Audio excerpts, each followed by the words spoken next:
morning students. So today we are going to discuss about key feature of democracy. In last session what we discussed, democracy की कुछ definitions देखी थी, types देखी थी, है ना. Democracy क्या होती है इसके बारे में थोड़ा बहुत discuss किया था.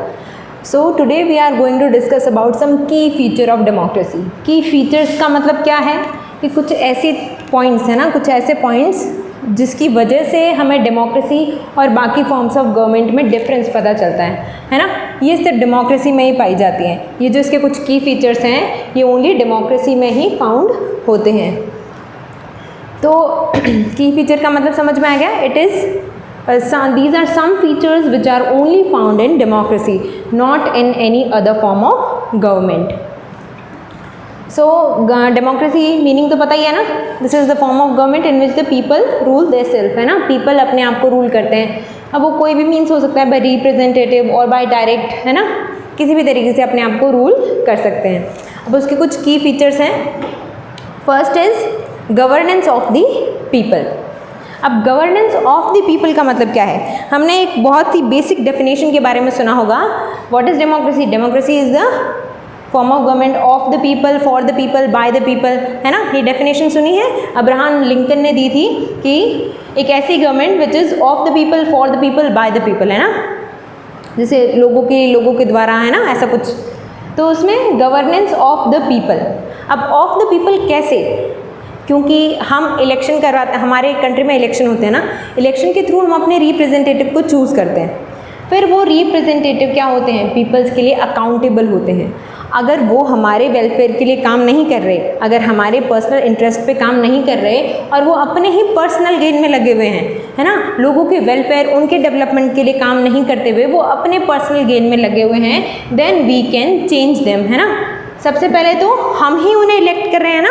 ऑफ द पीपल हो गई, हम ही इलेक्ट कर रहे हैं, हमारे थ्रू इलेक्शन हो रहा है. यूनिवर्सल एडल्ट फ्रेंचाइज होता है ना. तो यूनिवर्सल एडल्ट फ्रेंचाइज में क्या होता है कि हम अपने जो 18 साल से जितने भी ऊपर की एज के लोग हैं, है ना, 18 से ऊपर की एज के जितने भी लोग हैं वो अपने लिए अपने रिप्रेजेंटेटिव चूज़ कर सकते हैं.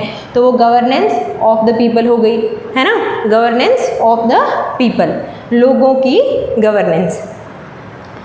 अब government made by the people. Of the people का मतलब वो अकाउंटेबल है ना. अगर गवर्नमेंट पीपल्स चाहें तो वो उसे चेंज भी कर सकते हैं. अगर वो उनके वेलफेयर के लिए काम नहीं कर रहे हैं तो नेक्स्ट इलेक्शन में हम उनको चेंज भी कर सकते हैं. They should be accountable to us, है ना. They who representatives should be accountable to the peoples, citizens of India. Then next is governance made by the people. Made by the people very simple, है ना, कि हम ही उन्हें elect कर रहे हैं, है ना.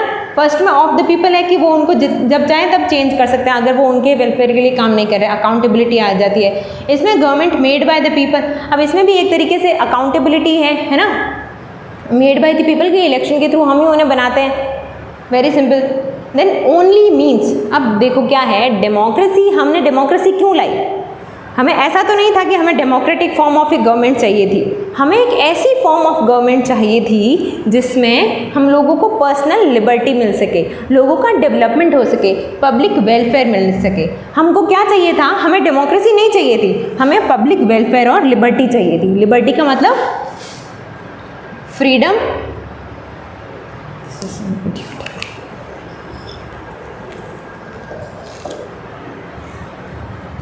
हमें क्या चाहिए थी, फ्रीडम और डिग्निटी चाहिए थी. हमें क्या चाहिए थी, पब्लिक वेलफेयर. वेलफेयर का मतलब होता है डेवलपमेंट, है ना. हमें डेवलपमेंट चाहिए था और हमें फ्रीडम और डिग्निटी चाहिए थी, है ना. अब ये सब हमें किस में मिल रहा था, ये सब हमें डेमोक्रेसी में मिल रहा था. So democracy is the only means to find the end of public welfare and liberty, है ना. डेमोक्रेसी सिर्फ एक तरीका है जिसके थ्रू हमें द एंड ऑफ, एंड का मतलब क्या है, एंड का मतलब है कि जो हमारा मेन एम है. हमारा एम क्या है, this is the aim. Aim is public welfare and liberty, not democracy. Democracy is only the way, है ना. डेमोक्रेसी सिर्फ एक तरीका है जिससे हम अपने इस एम को फाइंड कर सकते हैं। अब अगर कोई दूसरी ऐसी फॉर्म ऑफ गवर्नमेंट होती जिसमें हम ये चीज़ें ज़्यादा अच्छी तरीके से पा सकते थे तो हम उस फॉर्म को अडॉप्ट कर लेते, है ना। लेकिन only democracy was there in which these जो कैरेक्टरिस्टिक थे वर प्रेजेंट। तो हमारा एम क्या है? Public welfare and liberty, not democracy. Democracy is only the means, एक तरीका है जिससे हम अपने इस एम को फाइंड करते हैं। क्योंकि डेमोक्रेसी में कुछ ऐसे फीचर्स हैं जैसे इलेक्शन हो गया, है ना, जो अकाउंटेबिलिटी है वो है, मतलब जो रिप्रेजेंटेटिव ऑफ पीपल्स के ओपिनियन के लिए अकाउंटेबल है ना। To the people, again accountability कि भाई वो लोगों के लिए ही काम करेंगे, है ना। Made by the people, of the people and to the people, ये चीज़ें वेरी सिंपल सिमिलर मीनिंग है इनका कि जो गवर्नमेंट होगी जिसको लोग ही चूज़ करेंगे, वो लोगों के लिए ही काम करेंगे, वो लोगों से ही कंट्रोल होंगे। अगर लोग चाहे तो उन्हें डिसमिस भी कर सकते हैं, है ना। कंट्रोल भी होना चाहिए। दिस इज जस्ट चलता नहीं है।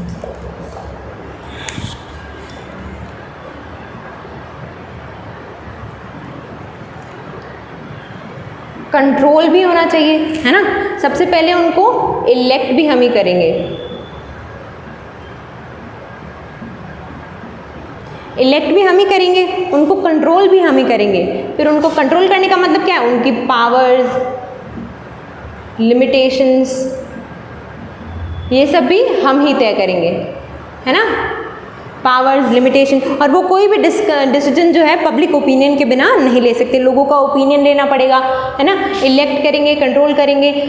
फिर अगर वो हमारे हिसाब से काम नहीं करे, if they are not working with our development, तो हम क्या करेंगे? उन्हें डिसमिस भी कर देंगे, उन्हें उनकी पोस्ट से हटा भी देंगे, तो उनका डिस्पोजल भी कर देंगे। तो ये तीन चीज़ें बहुत ही इंपॉर्टेंट है। इलेक्ट करेंगे, है ना, of the people, sorry made by the people, then control of the people, है ना, टू द पीपल। उनका पूरा अकाउंटेबिलिटी होनी चाहिए, रिस्पॉन्सिबिलिटी होनी चाहिए। अकाउंटेबिलिटी या फिर हम कह सकते हैं रिस्पॉन्सिबिलिटी, है ना। अगर वो हमारे हिसाब से नहीं काम करे तो ऑफकोर्स हमको उनको हटाना है। अब रिस्पॉन्सिबिलिटी का मतलब क्या है? देखो क्या होता है, वो हमारे लिए कोई पॉलिसी बनाते हैं, है ना, which is we as the people, हम लोगों को वो पसंद नहीं आती है, तो हम क्या करेंगे? हम उनसे क्वेश्चन करेंगे। कभी कभी क्या होता है, लोग ही अपनी जो है फार साइटनेस नहीं कर पाते, मतलब हमारे आगे के लिए ये पॉलिसी अच्छी होगी या बुरी होगी ये नहीं समझ पाते हैं, तो हम उनको क्या करेंगे? क्वेश्चन करेंगे। हम उनको क्वेश्चन करेंगे। अगर वो हमारे क्वेश्चन को सेटिस्फाई करते हुए आंसर दे देते हैं तो वो पॉलिसी गो थ्रू हो जाएगी, ना, आगे बढ़ जाएगी। लेकिन अगर वो हमारे क्वेश्चंस को आंसर नहीं कर पाते हैं, अगर हमारी जो डाउट्स हैं उनको क्लियर नहीं कर पाते हैं, तो हमारी जो जुडिशरी होगी वो उस पॉलिसी को हटा देगी, है ना। तो ये रिस्पॉन्सिबिलिटी है उनकी कि वो हमारे लिए अच्छे से काम करें, और जो पॉलिसी वो बना रहे हैं उनके लिए उनके पास परफेक्ट रीज़न होना चाहिए। Then it is a developing government. Developing government का मतलब क्या है? पहले जो था शुरुआती दौर में जब हमारे कंट्री में डेमोक्रेसी आई थी, या फिर डेमोक्रेसी की जो फॉर्म शुरू से चलती आ रही है, हमने कुछ थ्योरीज पढ़ी थी ना, ट्रेडिशनल थ्योरी, फिर लिबरल थ्योरी, फिर उसके बाद में आगे आगे और आती गई, है ना, इकोनॉमिस्ट और कैपिटलिस्ट थ्योरी, ये भी पढ़ी थी हमने।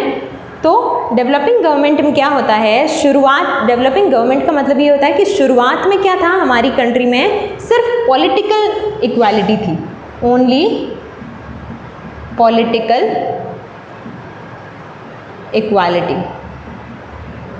पॉलिटिकल इक्वालिटी का मतलब है हमें सिर्फ ऐसा था कि भाई जो शुरुआत में जो रूल बने थे उनका लिए, उनके में क्या था, जो हमको फंडामेंटल राइट्स वगैरह दिए गए थे, है ना, फंडामेंटल राइट्स हैं, तो उनमें क्या था कि हमें सिर्फ पॉलिटिकल इक्वालिटी दी गई थी। यानी कि पॉलिटिकल इक्वालिटी का मतलब है कि हम सबको वोट देने का राइट है ना, और हम सभी जो है इलेक्शन में कॉन्टेस्ट कर सकते हैं, है ना, इलेक्शन में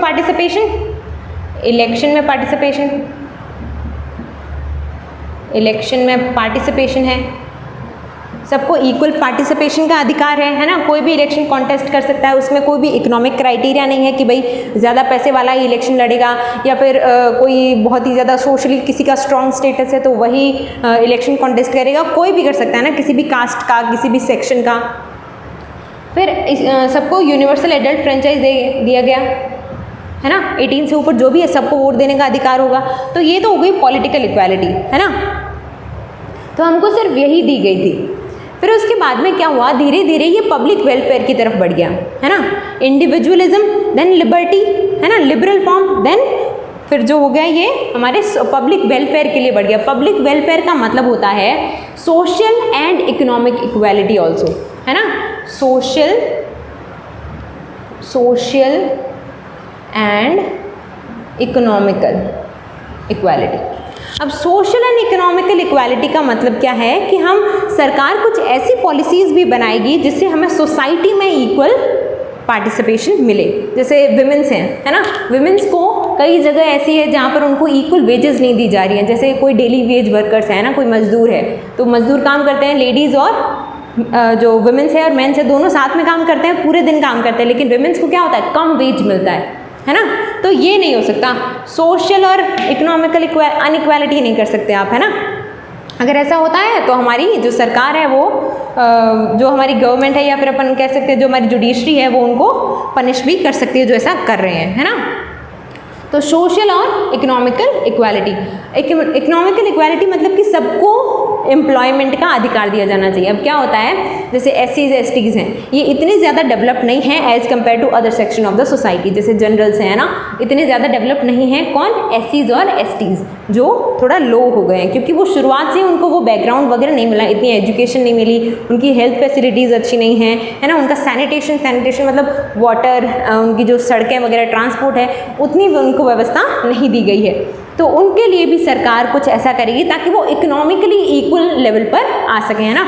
उनको कुछ स्पेशल प्रिविलेज दी जा सकती हैं, तो ताकि उनको भी इकोनॉमिकल तरीके से वो अपना कुछ अफोर्ड कर सकें, उनको अच्छा खाना मिल सके, है ना, मैल न्यूट्रिशन वगैरह नहीं हो। तो ये सोशल और इकोनॉमिकल इक्वालिटी भी अब इसके डोमेन में आ गई है, डेमोक्रेसी के डोमेन में। पहले क्या था, ओनली पॉलिटिकल इक्वालिटी दी जा रही थी कि आप सभी को वोट करने का जो राइट है और आप सभी को इलेक्शन में कॉन्टेस्ट करने का राइट है। उसके बाद सोशल और इकोनॉमिकल इक्वालिटी भी आने लगी है अभी इसके डोमेन में, क्योंकि सरकार कुछ ऐसी पॉलिसीज़ बना रही हैं जो लोगों को सोशली और इकोनॉमिकली इक्वल लेवल पर लाने की कोशिश कर रहे हैं। अब उसमें ये क्या हो रहा है, उसमें ये नहीं हो रहा है कि जो बड़े लेवल के उनको नीचे लाया जा रहा है, जो लो लेवल के लोग हैं उनको कुछ सरकार ऐसी प्रिविलेज दे रही हैं जिससे वो इक्वल लेवल पर आ सकें। दीज आर सम की फीचर ऑफ डेमोक्रेसी, है ना।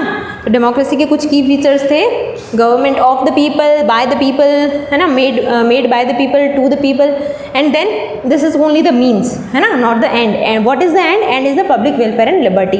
Liberty means personal freedom and dignity. This is the main aim. That is why we choose the democracy as our form of government, because in democracy these prevalent things were there. Now accountability, of course we know the meaning of accountability, that they are responsible to us, they have to give the answer of our questions. And then developing government का मतलब है before in traditional way this the democracy was only given the political equality, but now their scope is increased and now they are giving the social and economical equality also. Then now we are going to discuss about some merits and demerits of democracy. अब हर एक form of government, every form of government have some merits and demerits. अब किसी की merits ज़्यादा होती हैं, किसी की डीमेरिट्स ज़्यादा होती हैं. मेरिट का मतलब क्या है?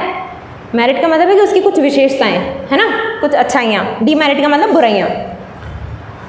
तो मेरिट्स में आ गया सब. मेरिट का मतलब समझ गया ना. मेरिट का मतलब कि मेरिट हम जब देखते हैं, जब हमें कोई फॉर्म ऑफ गवर्नमेंट चूज़ करना होता है, हम क्या करते हैं, कोई भी फॉर्म ऑफ गवर्नमेंट चूज़ करते हैं तो उसमें उसकी मेरिट्स देखते हैं कि भाई इसमें क्या क्या अच्छा है. तो हमारी जो मेरिट्स है इसमें क्या क्या है? First is public interest increases, है ना, ग्रोथ इन पब्लिक इंटरेस्ट. अब पब्लिक इंटरेस्ट क्या है?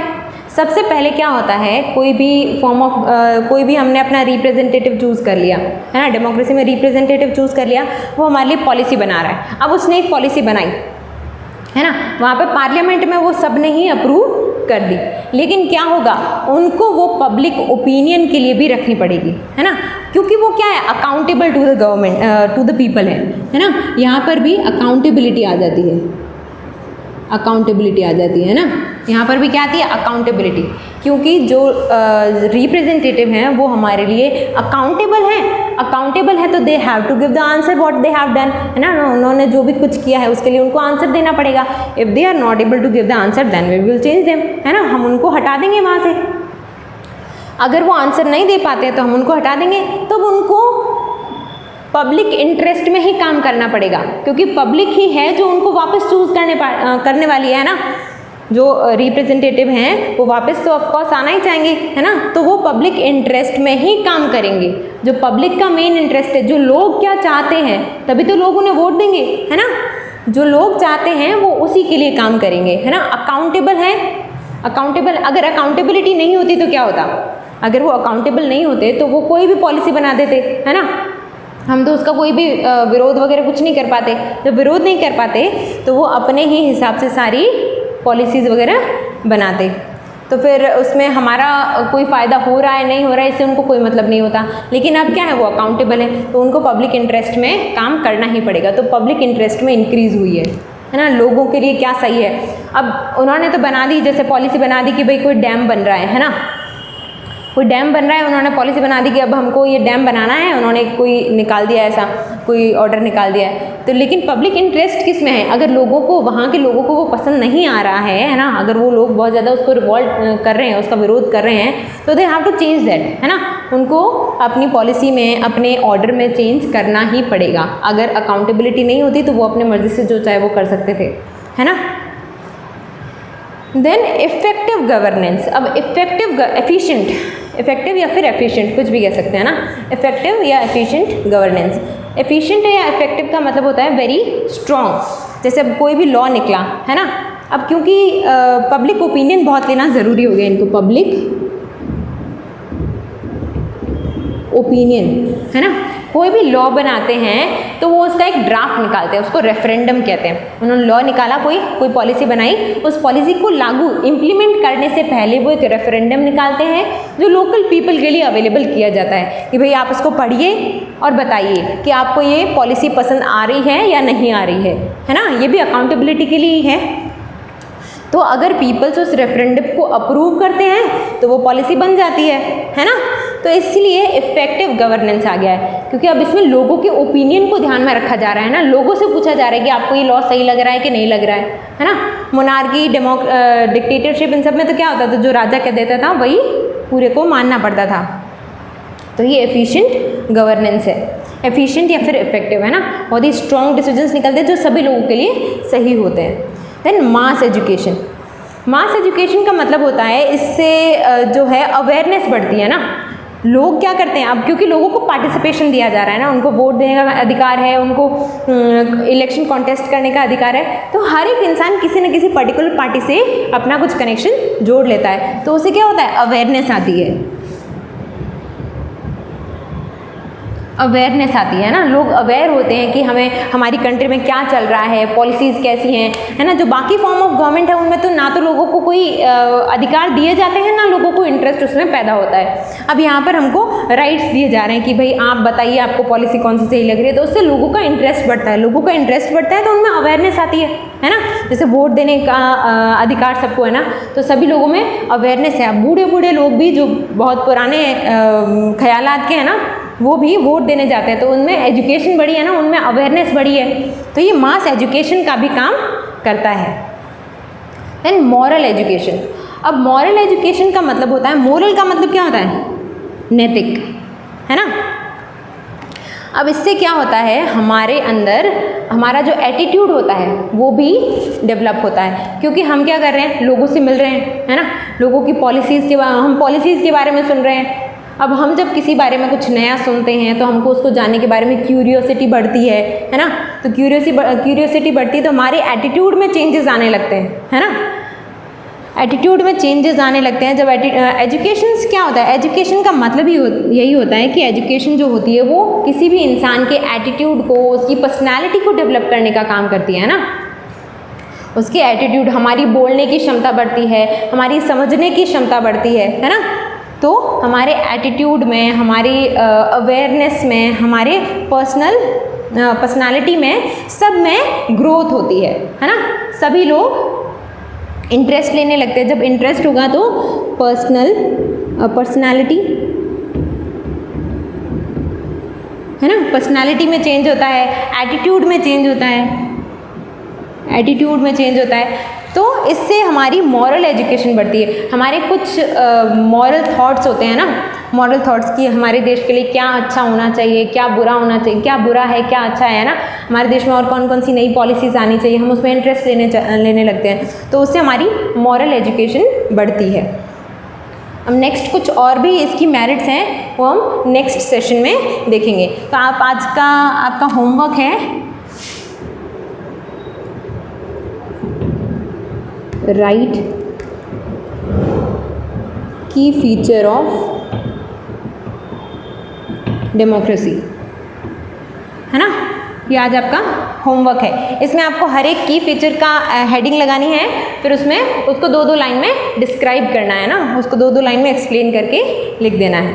So this was it for today. तो कुछ की फीचर और कुछ एक मेरिट्स देखिए, नेक्स्ट वाली हम अगले सेशन में देखेंगे।